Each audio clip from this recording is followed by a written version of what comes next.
అందరికీ నమస్కారం అండి. బాచీరావు ఏఎస్ స్కూల్కి వెల్కమ్ అండి.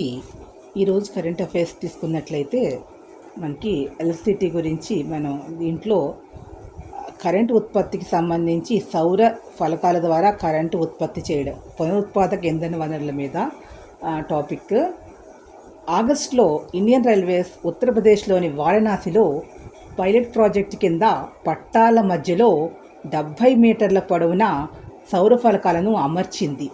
వీటి యొక్క ఉత్పత్తి సామర్థ్యము 15 కిలో వాట్లు. ఇది గుర్తుపెట్టుకోండి. అదేవిధంగా ఈ సోలార్ ప్యానెల్ను తొలగించి మళ్ళీ అమర్చుకునే అవకాశం కూడా దీనికి ఉన్నది. అంటే రైల్వేల వార్షిక వ్యయంలో ఇంధన ఖర్చు వాటా ఎంత అంటే సుమారుగా 14%.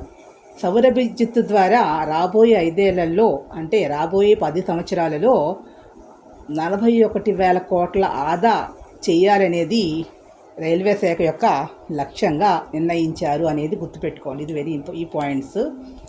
రెండోది, సౌర విద్యుత్ సామర్థ్యము 209 మెగావాట్లు కిందటి సంవత్సరం నవంబర్ ఈశాన్య రైల్వేలోని సౌర ఫలకాల ద్వారా విద్యుత్ వ్యయము 1.37 కోట్లు అనేది ఆదా చేయగలిగారు అనేది ఇక్కడ వాస్తవమైనటువంటిది. ఇది కరెక్ట్ ఇన్ఫర్మేషను.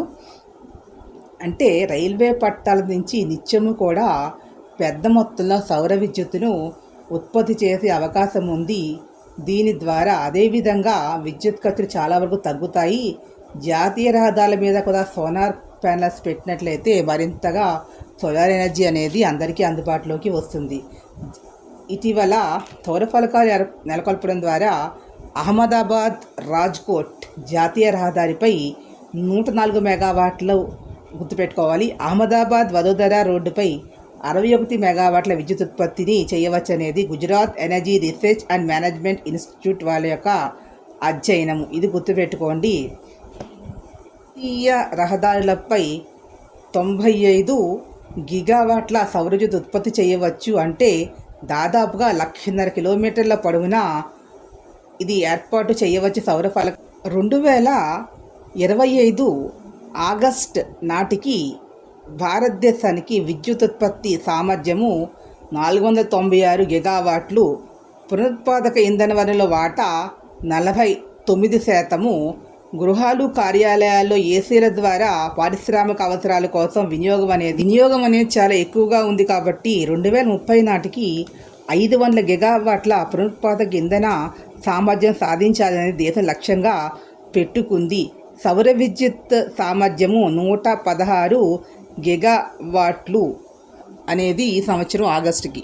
2070 నాటికి కర్బన ఉద్గార తటస్థత సాధించాలని లక్ష్యము.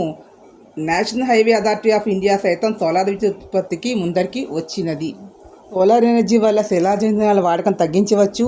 అలాగే చమురు దిగుమతులు కూడా మనం తగ్గించుకోవచ్చు. తద్వారా పర్యావరణానికి మేలు చేయవచ్చు. మన ఆదాయం కూడా మిగులుతుంది. సో ఈ వీడియో మీకు నచ్చినట్లయితే ప్లీజ్ సబ్స్క్రైబ్ మై ఛానల్.